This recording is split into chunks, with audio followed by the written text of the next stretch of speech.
उसके पेट पर नाभि नहीं है। ये देखकर ड्यूटी पर मौजूद डॉक्टर भी चौंक जाता है। जब तक उसके टेस्ट रिपोर्ट्स आती हैं, काइल को डाइनिंग हॉल भेज दिया जाता है। वहाँ वो दूसरे लड़कों को खाते हुए देखता है और उनकी नकल करने की कोशिश करता है, जैसे उसे खाने के बारे में कुछ भी नहीं पता।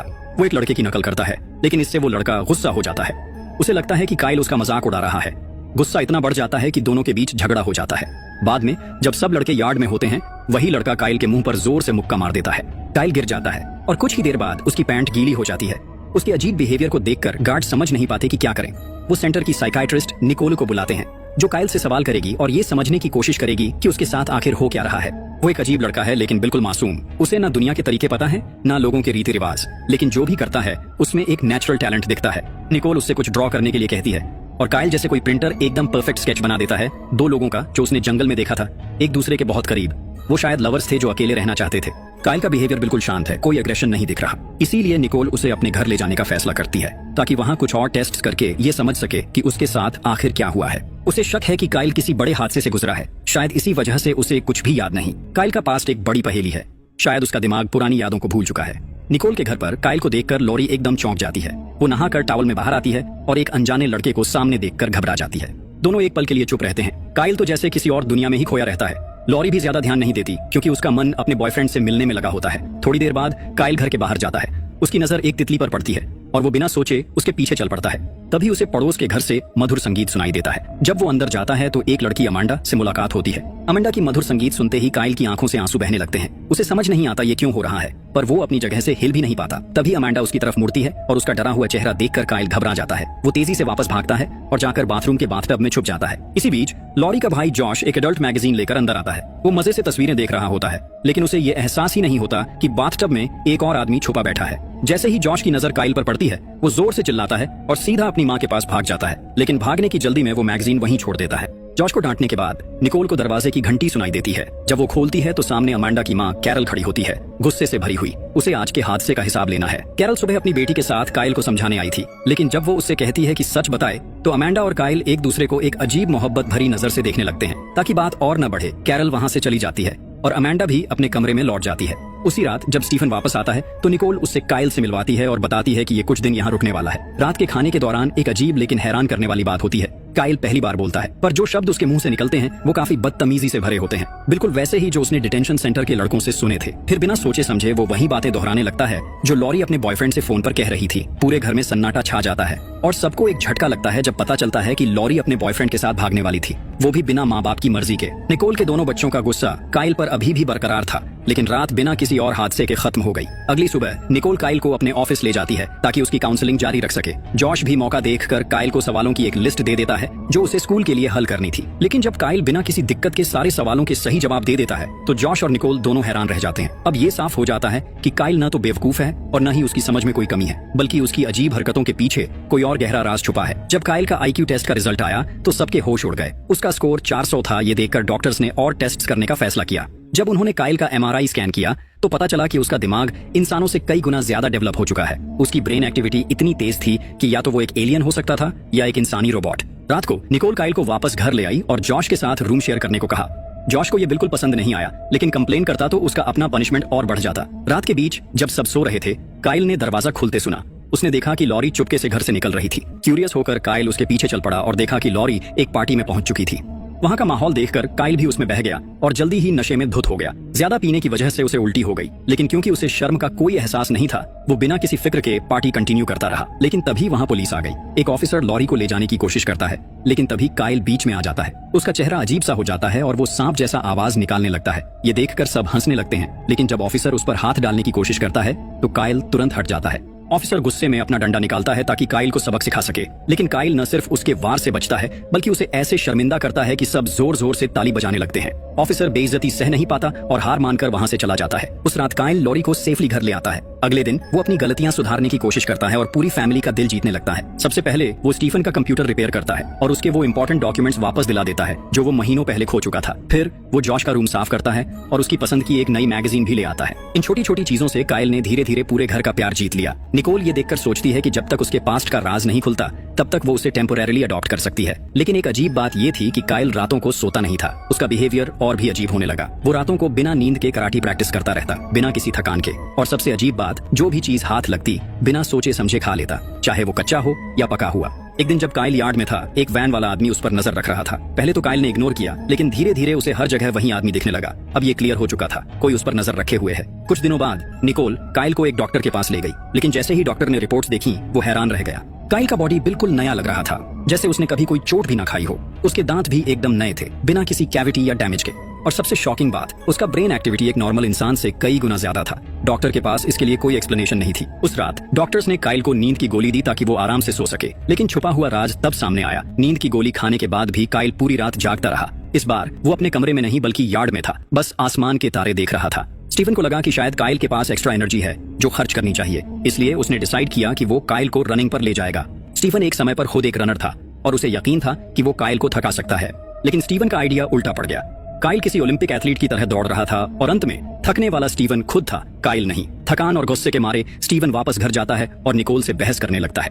स्टीफन ने कहा कि काइल इंसान नहीं है और उसे वापस उस जगह जाना चाहिए जहां से वो आया है। ये बातें काइल ने खुद सुनी, इससे उसका दिल टूट गया और वो बिना किसी को बताए घर से भाग गया। स्टीफन ने हर जगह उसे ढूंढने की कोशिश की, लेकिन काइल कहीं नहीं मिला। पुलिस को भी कॉल किया गया, लेकिन उन्होंने कहा कि जब तक 24 घंटे नहीं होते वो कुछ नहीं कर सकते। रात को निकोल को अपने बेड के पास वाली टेबल पर काइल के बनाए कुछ ड्राइंग्स मिली।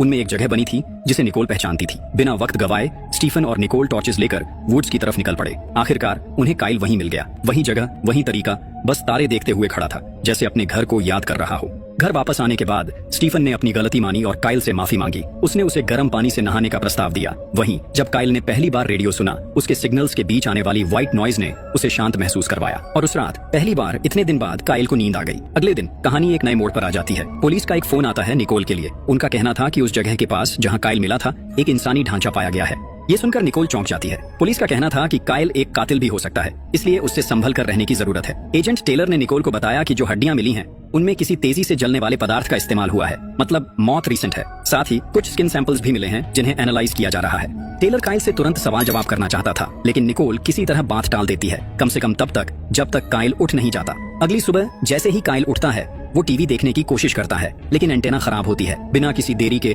वो सीधे छत पर चढ़ जाता है और एंटेना को रिपेयर कर देता है। लेकिन जैसे ही वो नीचे आने लगता है, वो छत से कूद जाता है और ये सब कुछ अमंडा अपनी आंखों से देख लेती है। अमंडा ये सब देखकर घबरा जाती है। वो सोचती है कि काइल छत से गिरकर चोटिल हो गया होगा, इसलिए उसका ध्यान भटक जाता है और उसकी कार कंट्रोल से बाहर हो जाती है। गाड़ी सीधा जाकर कचरे के बड़े डिब्बे से टकरा जाती है। तभी काइल बिना किसी चोट के उसके सामने आ जाता है। अमांडा ये देखकर और भी ज्यादा हैरान हो जाती है, क्योंकि उसने अपनी आंखों से देखा था कि काइल काफी ऊंची जगह से गिरा था, लेकिन उस पर एक भी खरोंच नहीं थी। कैरल, जो पहले ही काइल को पसंद नहीं करती थी, गुस्से में आ जाती है। उसके लिए गाड़ी का डैमेज ज्यादा बड़ी बात थी। गुस्से से वो अमांडा को धमकाती है कि उसका ड्राइविंग लाइसेंस वापस ले लेगी, लेकिन तभी काइल आगे बढ़कर सारी गलती अपने सर ले लेता है। ये देखकर कैरल और भी ज्यादा गुस्से में आ जाती है और चीख पड़ती है, मेरी बेटी से दूर रहो। उसी रात स्टीफन घर लौटता है और निकोल से अकेले बात करने को कहता है। वो बताता है कि पुलिस ने एक और चौंकाने वाली बात बताई है। जिस दिन काइल मिला था, उसी दिन एक आदमी भी लापता हो गया था। अब निकोल और स्टीफन और ज्यादा बेचैन हो जाते हैं, लेकिन जो भी हो, उन्हें ये नहीं पता कि उनकी सारी बातें एक और इंसान सुन रहा है। वही आदमी जो दिन भर काइल का पीछा कर रहा था। वो एक रिमोट माइक्रोफोन के जरिए उनका पूरा कॉन्वर्सेशन सुन रहा था।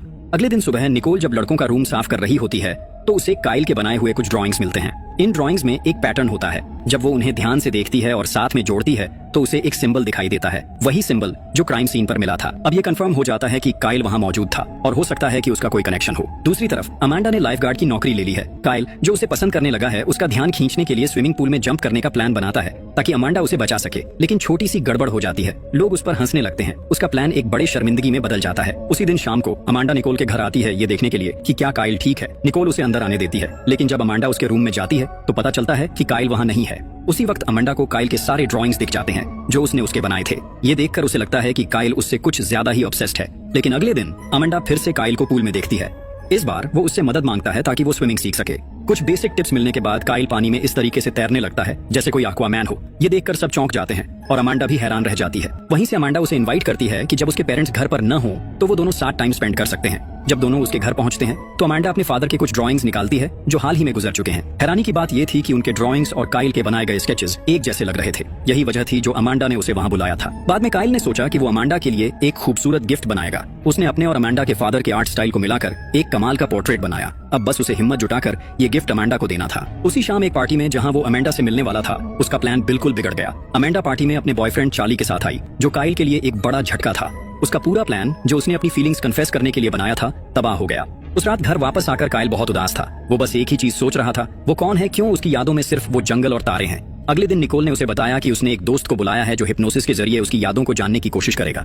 काइल इस बात पर तैयार हो गया और सेशन शुरू हो गया। हिप्नोसिस के दौरान काइल अपने दिमाग में उस रात के जंगल के सीन में वापस पहुंच जाता है। वहां वो वही आदमी देखता है जो हमेशा उसका पीछा कर रहा था। ये आदमी किसी दूसरे शख्स से लड़ रहा था। फिर अचानक वो आदमी उस दूसरे आदमी पर गोलियां चला देता है और भाग जाता है। तभी काइल उसका नाम पुकारता है, टॉम फॉस। ये नाम सुनते ही निकोल का दिमाग घूम जाता है। उसे याद आता है कि जब वो पुलिस स्टेशन गई थी तब उसने ये नाम सुना था। टॉम एक नया ऑफिसर है जो कुछ ही दिन पहले इस शहर में आया है। ये बात और भी ज्यादा सवाल उठाती है। निकोल काइल से कहती है कि जो भी उसने देखा उसका एक स्केच बनाए। काइल बिना किसी गलती के एक परफेक्ट पोर्ट्रेट बना देता है और उस आदमी का चेहरा साफ साफ दिख रहा था। कुछ दिन बाद वही चेहरा अखबार में छपता है। उस आदमी का नाम फेल्डमैन था, एक यूनिवर्सिटी प्रोफेसर जो ह्यूमन मेमोरी का एक्सपर्ट था। अब ये कंफर्म हो गया था कि जंगल में मिले हड्डियां फेल्डमैन की ही थीं। अब सवाल ये था, फेल्डमैन का काइल से क्या कनेक्शन है? इसका जवाब ढूंढने के लिए काइल यूनिवर्सिटी जाने का फैसला करता है। यूनिवर्सिटी पहुंचने के बाद एक बड़ा सरप्राइज उनका इंतजार कर रहा होता है। जैसे ही काइल एक फोटो देखता है जिसमें फेल्डमैन के स्टूडेंट्स दिख रहे होते हैं, उसका दिमाग हिल जाता है। उसी फोटो में एक लड़का खड़ा है जो और कोई नहीं बल्कि खुद काइल है। लेकिन जब फेल्डमैन की असिस्टेंट हॉली से पूछा जाता है तो उसे काइल के बारे में कुछ भी याद नहीं आता। वो कहती है कि उसने सालों तक प्रोफेसर के साथ काम किया है लेकिन उसने कभी भी काइल को नहीं देखा। काइल उसे फोटो दिखाता है। हॉली थोड़ी कंफ्यूज्ड लगती है लेकिन फिर भी वो मान जाती है कि काइल के साथ कुछ मेमोरी टेस्ट किए जाएं। और यहाँ एक और शॉकिंग बात सामने आती है, काइल हर एक टेस्ट में 100% स्कोर करता है। हॉली हैरान रह जाती है, ऐसा पहली बार हुआ था। एक्साइटमेंट में वो बताती है कि फेल्डमैन की रिसर्च इंसानी दिमाग की लिमिट्स को तोड़ने के बारे में थी।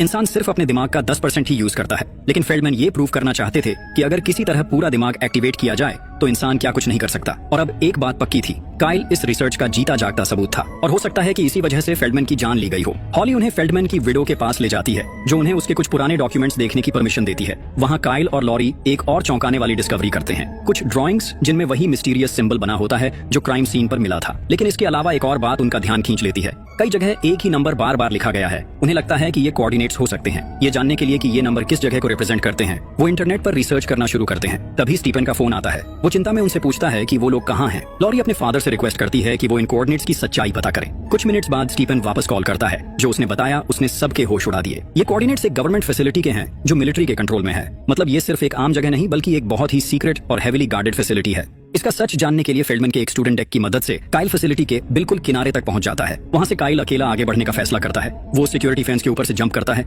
एक मास्क पहना आदमी उस पर अटैक कर देता है, लेकिन यहाँ उसके रातों की कराटे प्रैक्टिस काम आती है। काइल अपना डिफेंस करता है और उस आदमी का मास्क उतार देता है। जो चेहरा सामने आता है वो उसके होश उड़ा देता है। ये वही आदमी है जिसे उसने पहले भी देखा था। काइल को याद आता है कि यही आदमी उस रात वहाँ था जब गोलियां चली थी। लेकिन टॉम फॉस जो सबको एक आम आदमी लग रहा था असल में कुछ और ही था। वो काइल से कहता है, अगर तुम जिंदा रहना चाहते हो तो भरोसा रखो। टॉम फॉस कोई आम इंसान नहीं है। वो वार्न करता है, अगर काइल अपने पास्ट के बारे में ज्यादा जानने की कोशिश करेगा तो उसकी नए परिवार की जान खतरे में आ सकती है। हर कदम जो तुम सच्चाई जानने के लिए उठाओगे वो तुम्हारे अपनों के लिए मौत का बुलावा बन सकता है। जाने से पहले टॉम फॉस एक आखिरी वार्निंग देता है, अगर तुमने अपनी तलाश नहीं छोड़ी तो वो लोग तुम्हारे पूरे परिवार को खत्म कर देंगे। उस मोमेंट पर काइल डिसाइड करता है कि उसे टॉम की बात मान लेनी चाहिए। वो तुरंत वहाँ से भाग जाता है, अपनी तलाश को यहीं रोकने का फैसला करते हुए। लेकिन अब बहुत देर हो चुकी थी। गवर्नमेंट स्टेशन के कैमरास ने काइल को देख लिया था और एक एजेंट ने उसका जिक्र एक्स प्रोजेक्ट के नाम से किया। जैसे ही निकोल घर लौटी उसने तुरंत काइल को हॉस्पिटल ले जाने का फैसला किया ताकि उसकी चोटों का इलाज हो सके।